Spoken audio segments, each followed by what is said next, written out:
Yo, yo, yo, what's up, everybody? This is your boy Isaac, And this is your boy Bryce. and we are Brothers on Tennis. And folks, we are coming to the close of this magnificent series. And man, oh man, am I excited to talk to the young lady that we have on the line right now. Bryce, I tell you what, man, I have been, when we were talking about this whole series and the fact that we were talking about the ability to talk with Miss Isha Price, I personally was super excited.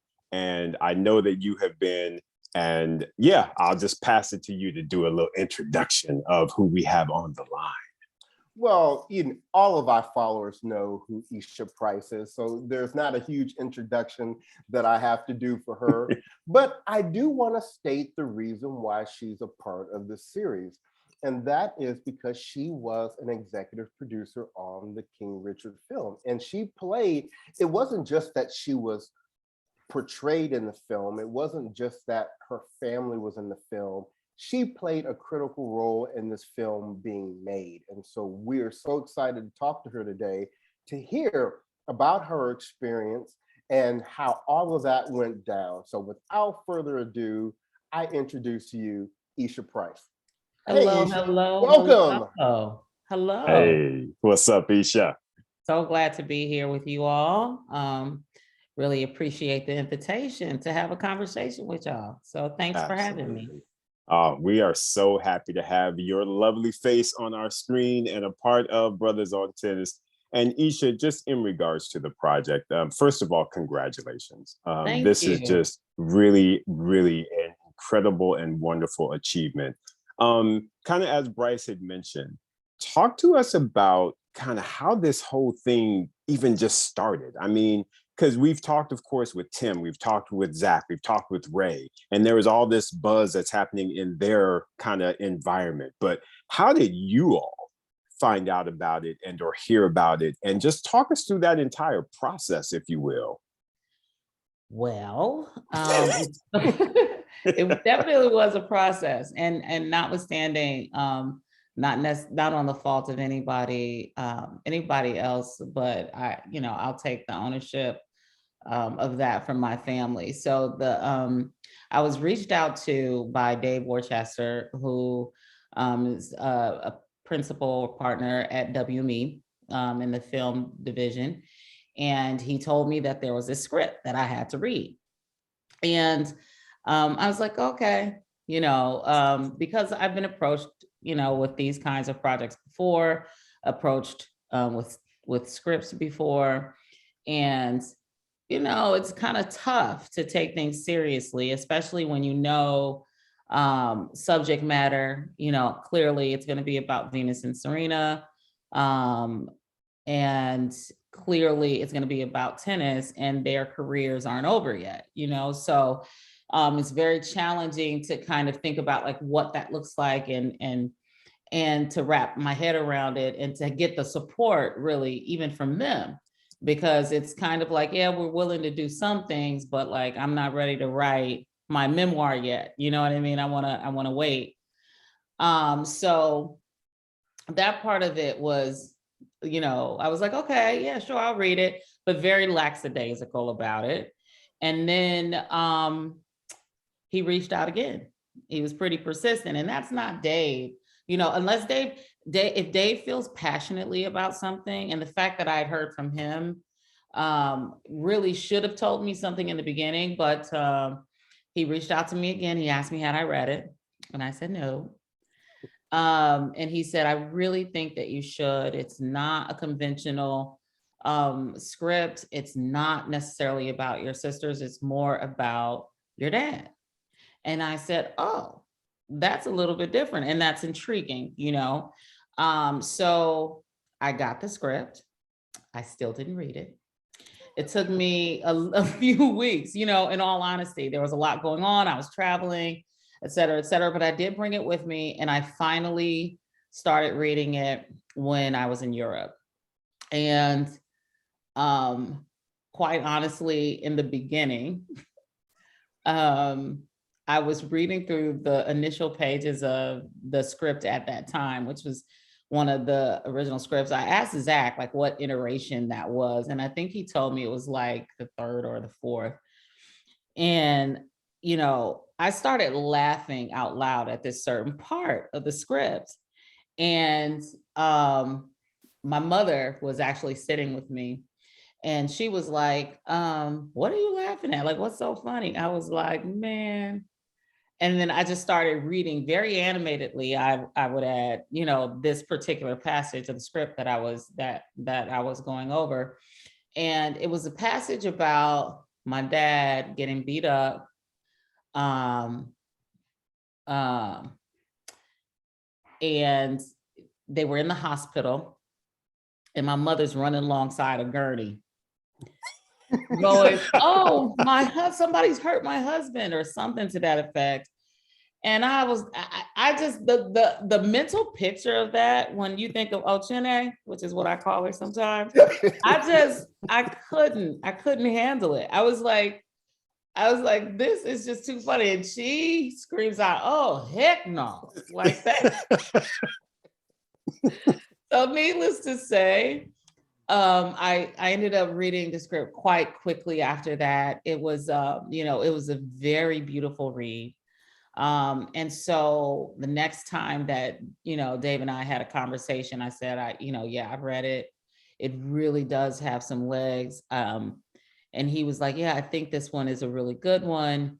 And I said, yeah, but I'd like to meet, you know, the White brothers and the writer.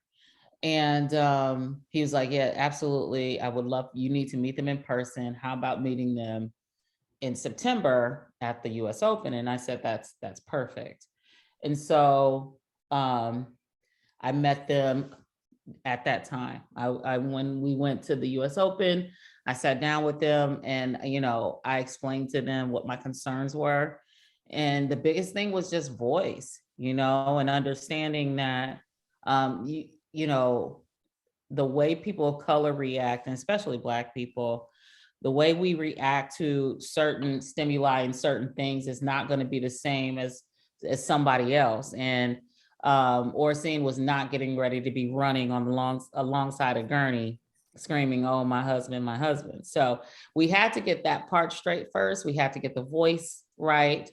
But I really wanted to meet them because I wanted to make sure that the people that we would do this with, if we were going to do it, were good people, if that makes sense. You know, Absolutely. people who were willing to be collaborative, people who would be willing to work with us to tell the story the right way. Because one of the things that my mom did say was, when she was like, no, if we're going to do this, it has to be truth. It has to be honest.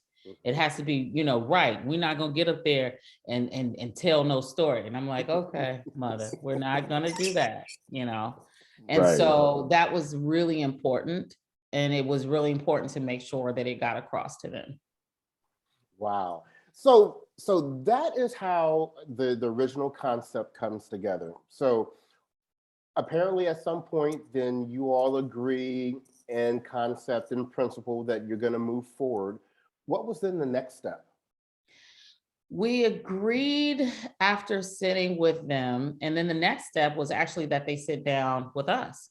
Yeah. And because, you know, there's not, we try very, in some ways very successfully, in some ways very unsuccessfully, to be private, you know, right. As private as possible, and to keep a separation between us and, you know, our family life. And many people had no idea about who my mom was. My dad's quite gregarious, outspoken, definitely front man, you know, and mommy isn't like that. You know what I mean? She's very quiet. She's reserved. She's definitely an introvert, but she's super strong and super opinionated, and incredible personality, like a huge personality, but with so much self-control, you know. It's just like, okay, you know, so she's a tough nut to crack, you know. And so it was definitely going to require, you know, for them to get to know her, because that was the main voice that we needed to make sure was right.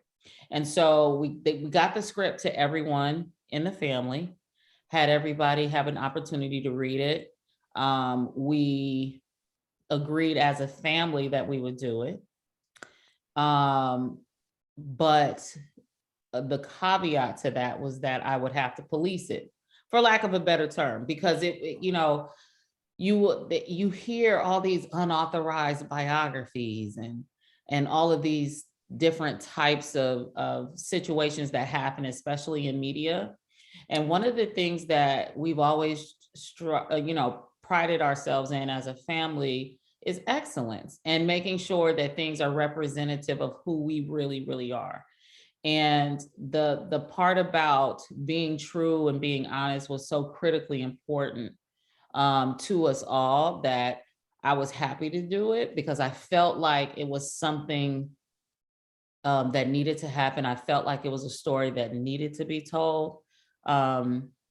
Serena's a lot more front facing in the sport of tennis for people now.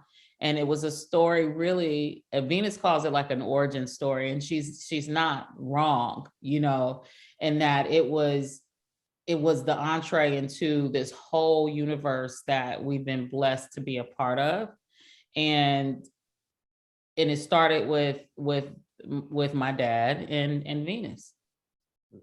Absolutely. And Isha, my question for you is, when you were initially talking about the story of you reading it and laughing about that scene, and your mom had asked about it, did she show any interest at that point, or did she start reading the script along with you, or was that afterwards when the whole family kind of distributed the script and read it? Did she read it prior to?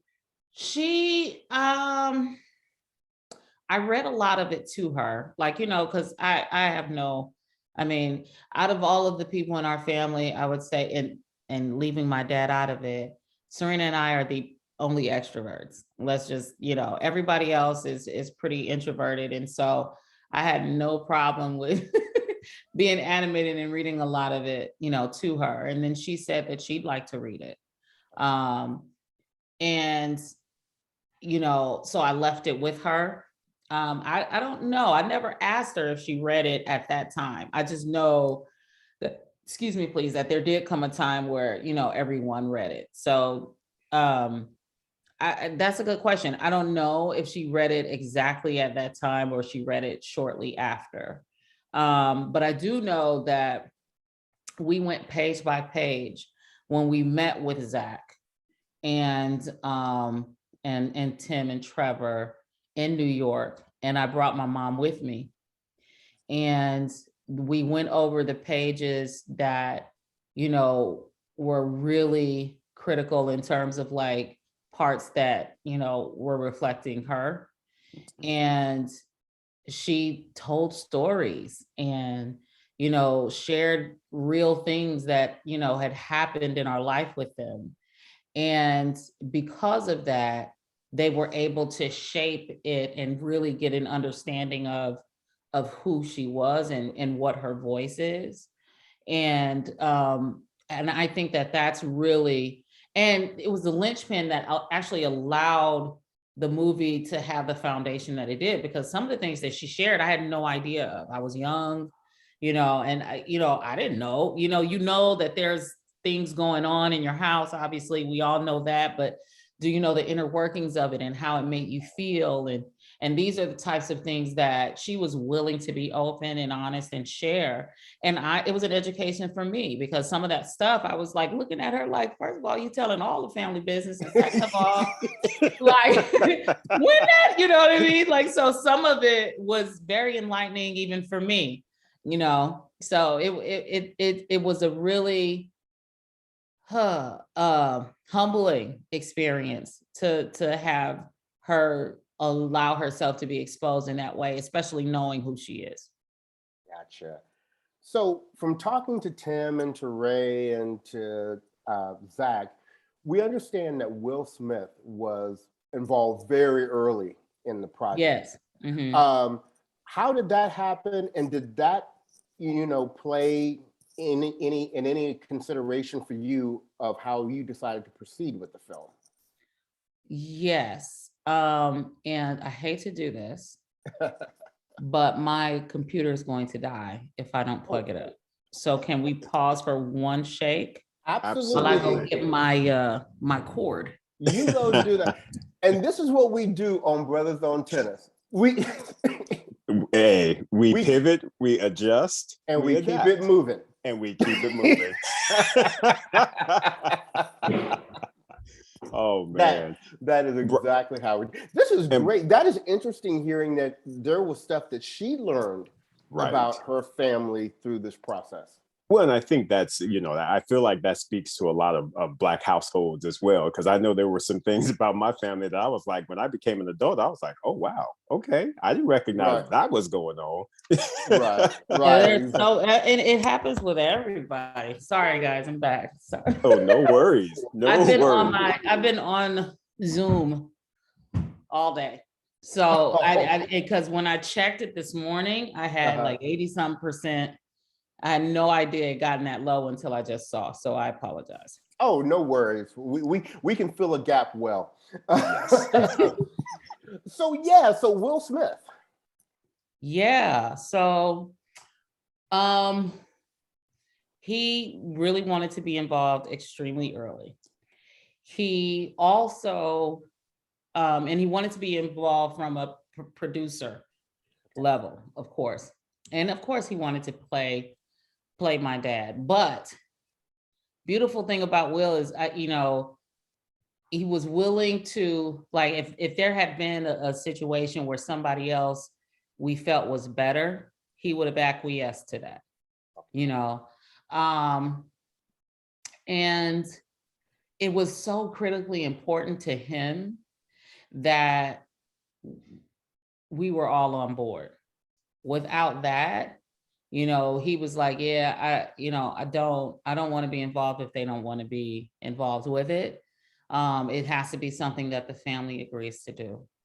And internally, it wasn't easy, necessarily lobbying for the film, in all honesty, because my family, again, is very, very private. And when I after disseminating the script to everybody and talking to everybody about it, it was like, well, they might vilify daddy more, and and trying to figure out like how this would turn out and what would happen, and how Hollywood oftentimes is in certain situations, especially with biopics. It was a real concern, and that was why, there had to be some assurance from all parties. And Will was willing to be a partner and a collaborator in that too, and making sure that it was something that we could be proud of. And he tells this story, which I don't even know why, because I'd never, but he told it like recently. We didn't agree to sign on officially until after the film was filmed. And the reason that we didn't is because we didn't want a bait and switch happening. So oftentimes there's such a level of distrust in our community, and I own that, but there's been so many poor representations of people of color in the media that it was super important, even though, Black on Black crime happens, even though we trust it, it's like trust but verify, you know what I mean? And at the end of the day, I'd also been, told by several different people, like once the studio gets their hands on it, you could all have the best of intentions, but there could be the situation that happens after and post. And, so there was this huge fear. And finally, I was so proud of what we shot day to day, and knowing everything that we had day to day, that I knew that there was no way, unless you were like in editing, there was no way that it wasn't going to be right. And so we had another meeting as a family, and I was like, I think we're good. And so then we signed on. But Will was a huge collaborator from early on. And we met with some opposition for that, because people were like, oh, it should be someone darker, colorism, even among us, is really unbelievable, you know. And we could have, you know, but I think it was important for the story to be told from the perspective of an American actor, because the American experience is extremely unique in all of the diaspora, right? Like it's our experience. And so, yes, you could have somebody come from, because a lot of the talented actors that we have that, you know, they're not American. And, you know, their experience is unique, I'm sure too, but I wouldn't be able to bring, you know, like, and I'm not saying they wouldn't be able to bring something, you know, to the table in terms of this experience, but it's something to be said from somebody who is from Philly and gets it, you know what I mean, in a way that we're from Compton, you know what I'm saying? So there was that part of it too. And so we were like, you know, people can say what they want and they can do what they want, but we didn't want a caricature. We wanted an embodiment. And I think that Will was able to do that in a beautiful way. You're absolutely right about that, Isha. I mean, one of the things that Bryce and I, just in speaking on that topic, when we heard about King Richard and we heard about the fact that Will was going to play Richard, just being transparent with you, that was the first thing that came across our mind. We were like, It was like, we would think that someone like an Idris Elba would be of course, because he's got the look. But you're right, it's that embodiment that when we saw the film and we saw Will's portrayal of your father, it was transformative. It was amazing. Right. And yeah, he did just an amazing. Unbelievable job. Like, I get chills thinking about it. The work, that his work ethic is inspiring. The way that he always had the person who helps you with accents. And she was amazing. She's actually amazing. But anyway, he had her on set every day in the trailer, going over the lines, making sure it was authentic, making sure that he had the Southern drawl that was appropriate for someone from Louisiana, not just, you know, someone from the South, you know, even that part of it. Daddy always said Porsche. And it, you know, there was just instead of porch. So there were so many small nuanced things. And he would stay in character. And so sometimes, you know, it is funny because our sister Lynn worked on the film as well in costuming, and Yatundi's son was actually on the film as well, and as a utility. And sometimes it was really, it was a trip, y'all. Like I know, like, it sounds crazy, but it was a trip. Like, I would hear him and I would have to do like a little bit of a double take, like, what? You know, it was very strange. It was very strange. Will did an unbelievable job. He really did. And he would like, and was willing to learn more, and you know, this hand motion or that, like, he'd studied so many hours of tape and listened to my dad for so long.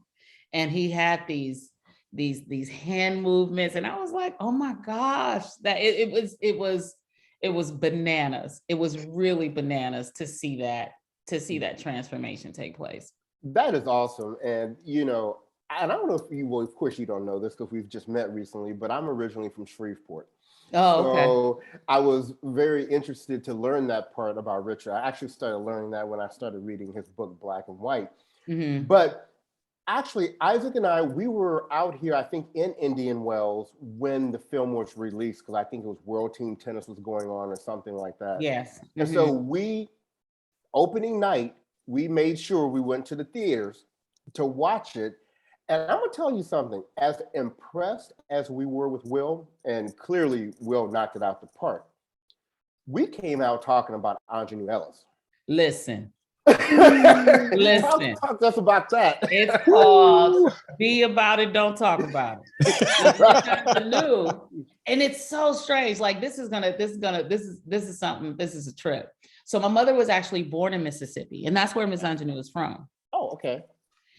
And my mother was raised in Michigan, Saginaw, Michigan.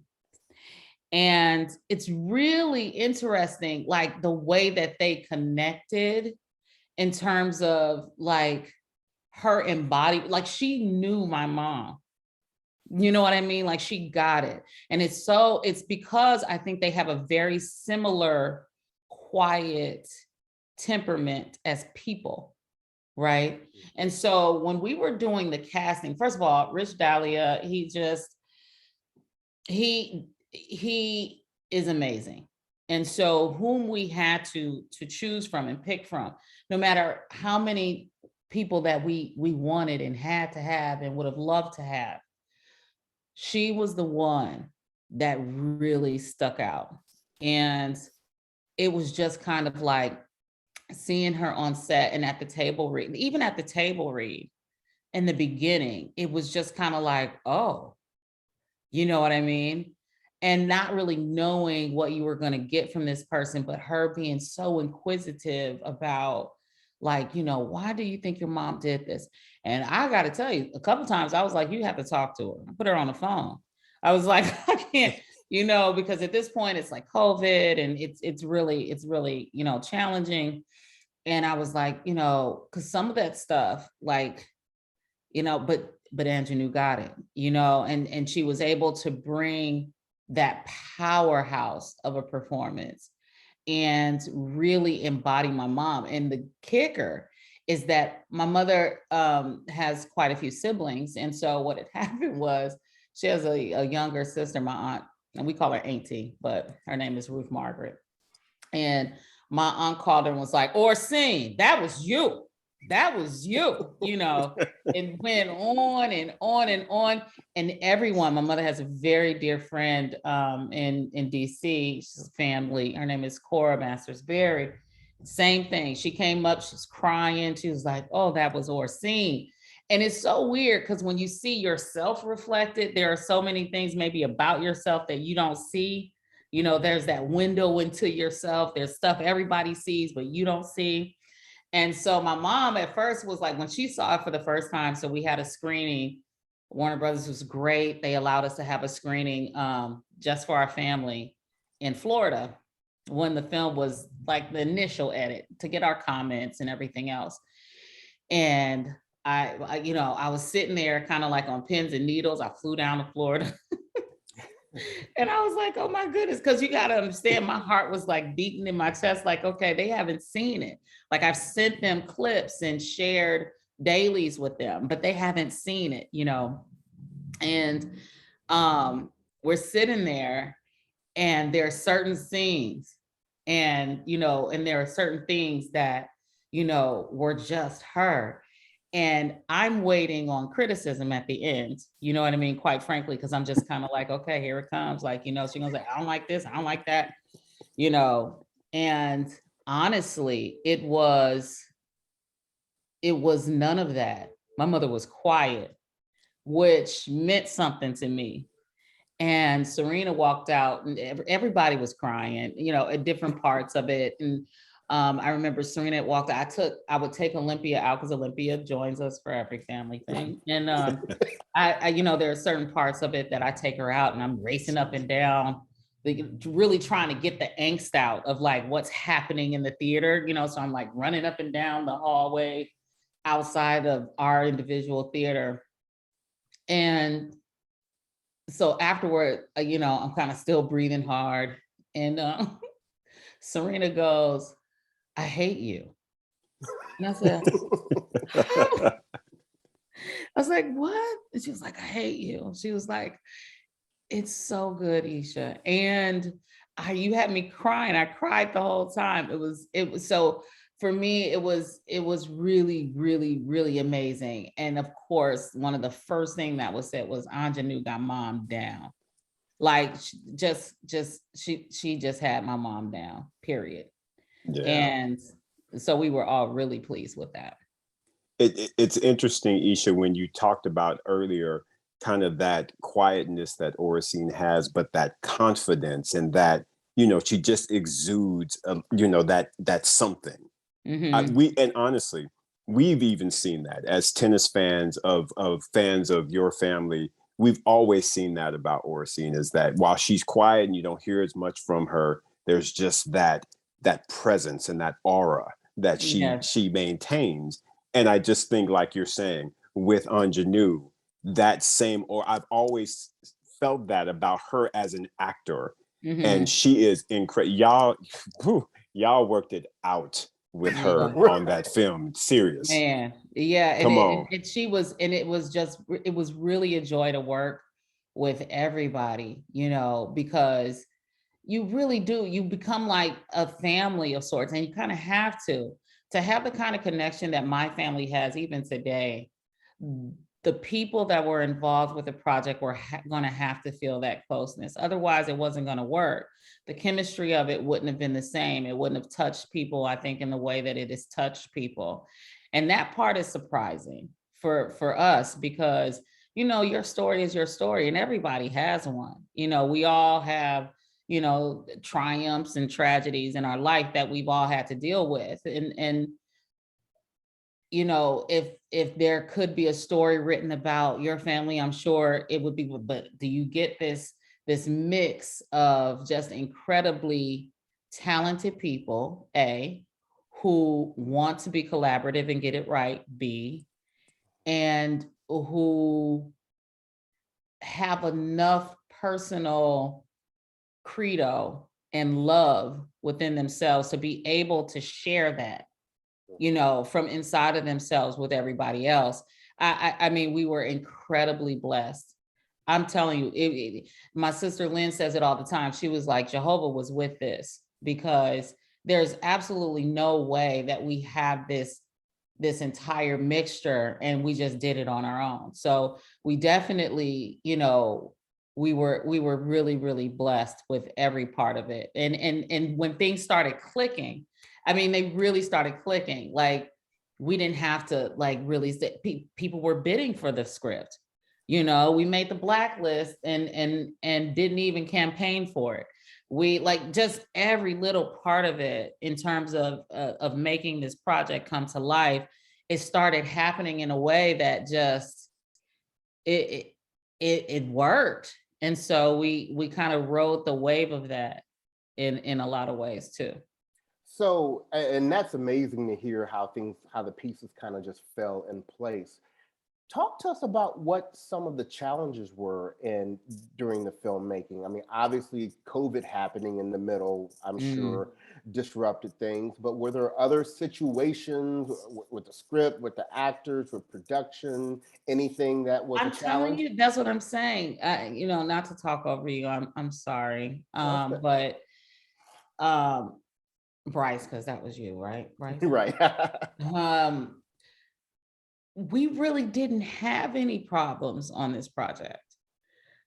Timing, I guess, because Will had another project that he was about to be working on. So obviously we were concerned about that, but that also was a direct result of COVID, so if we had been able to go by our original timeline and do things the way we originally wanted and have everything go in a sans COVID environment, I think it would have been an incredible place to go to work every day and be with people that you care about and want to see what beautiful thing was going to come out of the oven that day, because everyone, it was just such a sense of camaraderie, on set. Now,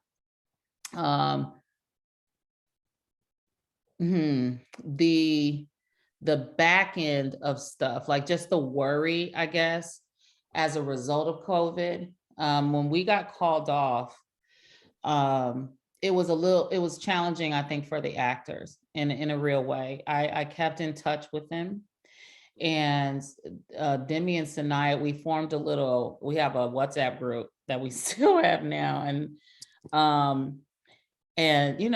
there were concerns, are we coming back? Do you think that this actually, is the studio actually committed? And Warner Brothers, told us in not so many words, like, listen, we are so committed to this project, we will get it made. There are things that we have to do corporately that we have to do, but we don't want you to be concerned.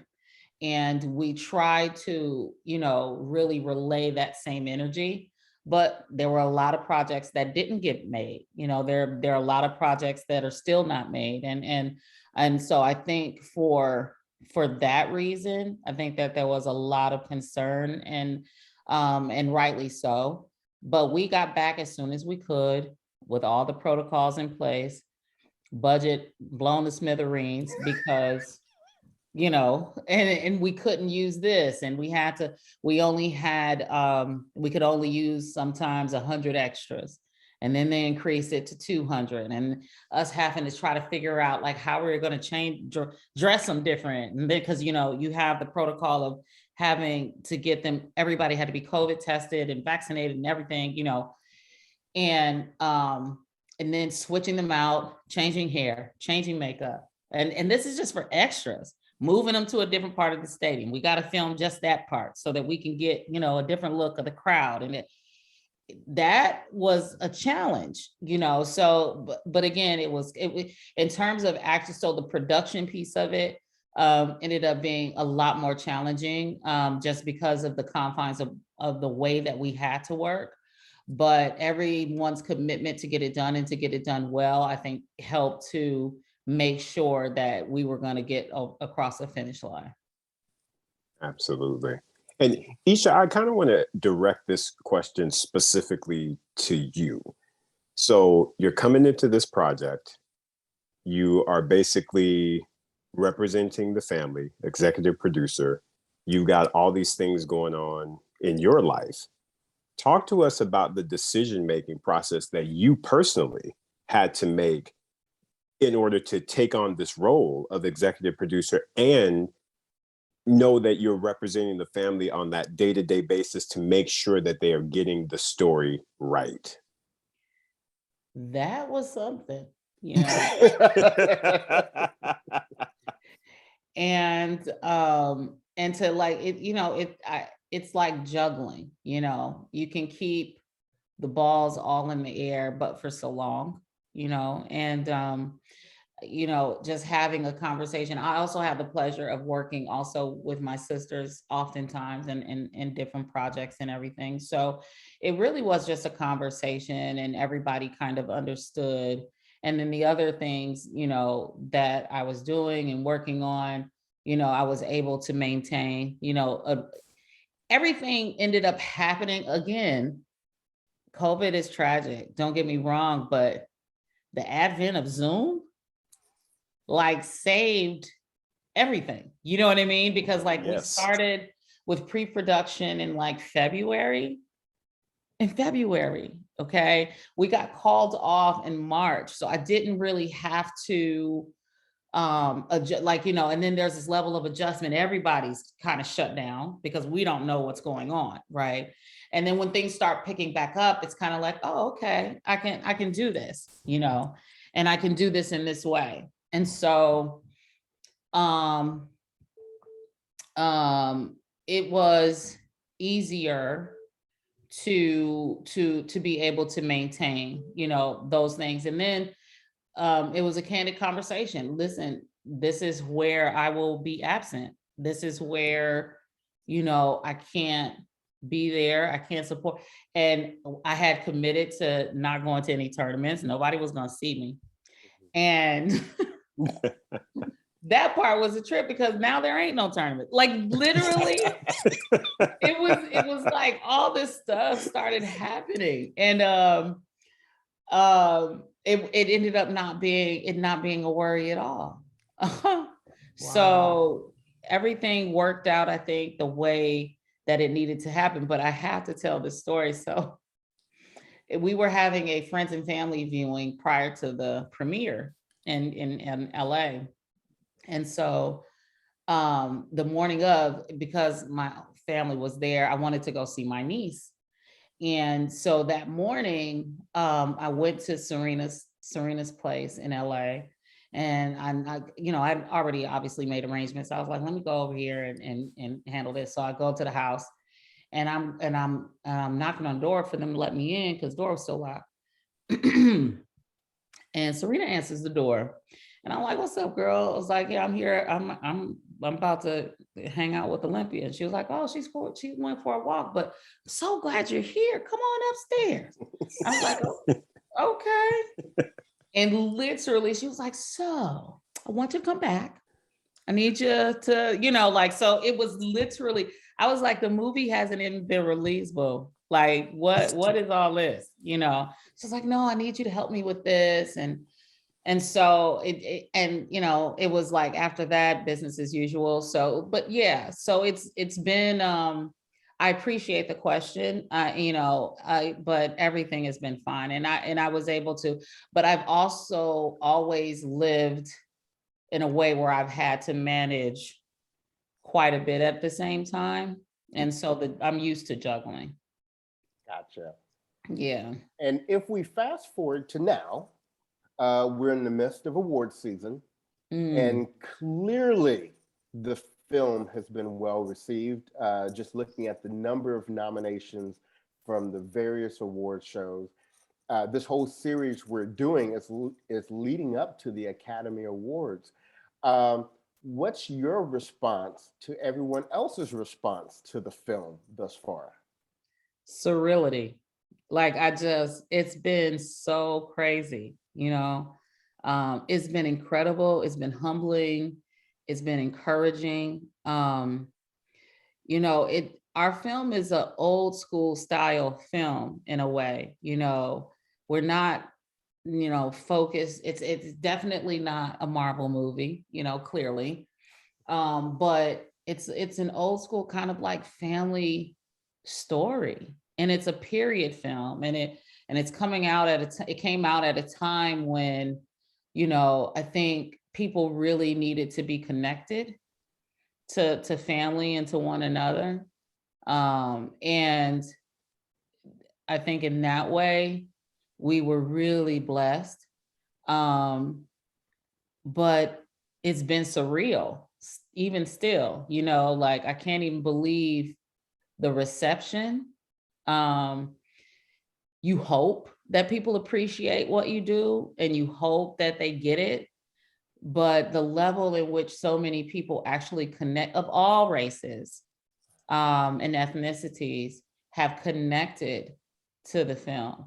Oh, my mom, I was at one of the film festivals, and it was Telluride, and we were coming out, and we closed Telluride, and I was coming out of the theater, and tears, like just not a dry eye anywhere, and oh, my mom, I just had to come and tell you that my mom, I understood because she had the same challenges as your mom, or, my dad fought for me. I played this sport, or, I did this thing, or, the love that you have with your sisters. I wish I had that with my siblings.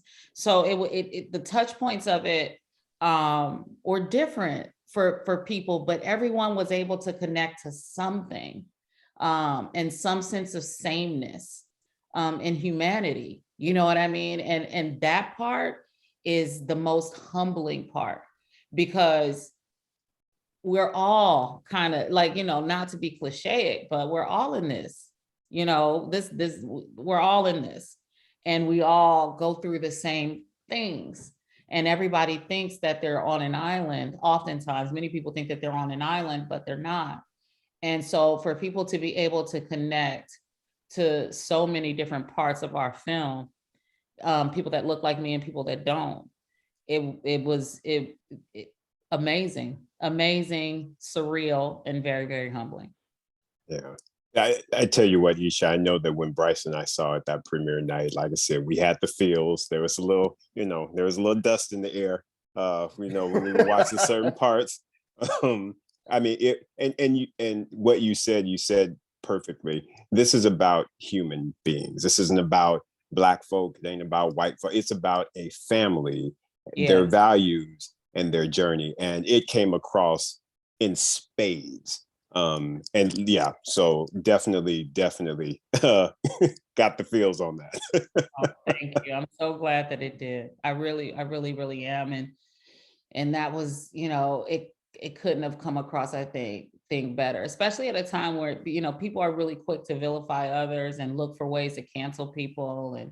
And I think that that was our biggest concern, because my dad had been vilified for the very thing that he tried to protect us from, which is everybody else's opinion and a way of doing things. And he wanted us to be well-rounded people. My mom, they wanted us to be good people first, and everything else could come after. That was like the critical thing. And because that's what he wanted, it was, oh, he's too hard on them, or, oh, he's not allowing them to play juniors, he's doing it all wrong, he's going to ruin it for them, he doesn't really care about his family, if he did, he would have did it this way and that way. And for this film to just be able to dispel all of that, has just been, that for me has been really a gift. And also for people to really understand that Venus really broke down the door because of her willingness to be first.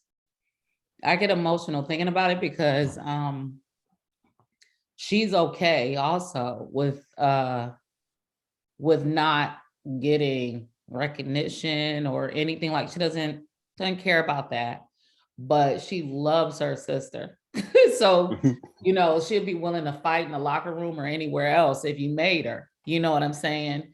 And that level of love to be able to come across in Sanaya and Demi, we were really gifted with those performances, with those actors. Danielle Lawson, who played me, Layla Crawford, who played Lynn, Michaela, who played Yatundi. We were really, truly gifted with everybody and with the whole project. Well, you know what, Isha, your film, King Richard, was a gift to the world. It was a gift to the tennis community. It was a gift to our community. It and I'll say this: going in to watch the film, I was so excited that I had actually kind of prepared myself to be underwhelmed. I said, okay, I'm so excited for this. I'm not going to get so hyped. Maybe it'll be good. Yeah, maybe it'll be good, but don't. And when we came out, Isaac and I looked at each other and we were like, I don't know how that film could have been better, even from the point. And if you want to say that there's some criticism we've heard, some people go into the film thinking, okay, this is the Venus and Serena story, right? So obviously where the film ends, Venus has just played one tournament. Serena hasn't even turned pro yet. So they're like, oh, we didn't get a chance to see that story. We thought it was beautiful where it ended because I think you said Venus said it was an origin story. It told how they got there. It told your father's perspective. And we love the fact that it left the space. If Venus wants to come do her story, it's there. If Serena wants to come do her story, she can. Whoever made the decision that that's where that story should end, that was perfect. I have to give credit to Zach because it was one of the things very early on, and this was my understanding, because you got to understand, I came on after the script was written, right? And Tim, I told a story about, like, he had been wanting to have and to tell he was like, it's the best coaching story in sport, and like, I don't know why it hasn't been told. And so he was really passionate about getting it done. And when he had met Zach on another project, and it just so happens that Zach plays tennis, and Zach they were leaving each other. And then Zach says he was gonna meet somebody to play tennis. And Tim was like, oh, you play tennis? And so they end up having this other conversation, completely different from the conversation they were having before. And one of the things he asked him is like, how would you couch it? Like, how would you? And he was like, I would do it just in a finite amount of time. And it would be this period of time, because that period of time is like when everything kind of started happening. Like, you know what I mean? Like he coached them on his own up until that time. And that is unbelievable when you think about someone who wasn't professional. Like, tennis is a very, elitist sport, I think still. And, at that time, it was just, it was unheard of, what he could do. It wasn't like, you have people like that are a ton of people playing it and it's a team sport and you can learn to be a guard or a forward. It's not like that. Like you out there by yourself and you got to figure it out and you got to not hit it over the fence and you have to have control and you have to keep it in the box and you have to do, and there are all the rules and there's, and for him to be able to do that. And so I think that came collaboratively, probably started with Zach, but came collaboratively with them. And that was also one of the things that was so intriguing about the story for us, because as I was saying before, it's not time to write that other story yet. You know what I mean? And so to have it be like this preamble to everything was a perfect timing piece. And it ended up, and it left people wanting a lot more, so we're having conversations, which are good ones. And so we'll be able to have something, for everybody to look forward to, hopefully soon. I like that. And don't count out an Isha Price segment as well. No, now. no. Come on now. We won't be doing that. There are other interesting stories to tell. It's fine. That is fun. I love that. And Isha, talk to us just about, again, we know award season is here. Yeah. SAG-AFTRA happened. Academy Awards, of course, coming up here. Are you going to be in the house? Yes, I definitely plan on being there. We all, as many, well, us young ones will be there. I love it. We will definitely be there. Well, we will definitely be cheering you all on, and we have been honored to have you on our show today. Thank you so much. It was more than my pleasure. It really, really was. Thank you. Isaac, any final words you have before we wrap? Just to echo the sentiment, I mean, Isha, you are awesome. And this has been such an amazing discussion, and we just appreciate you giving us this time. I know my heart is full. So just thank you for that. Oh, thank you guys for having me. I definitely appreciate it. I look forward to listening to the entire series. And thank you guys so much. All right. So there you go, everyone. That is Miss Isha Price. And as always, we are Brothers on Tennis, bringing you the content the way you need to get it. So on behalf of the podcast, this has been your boy, Bryce. And this is your boy, Isaac. And we are Brothers on Tennis. Take care.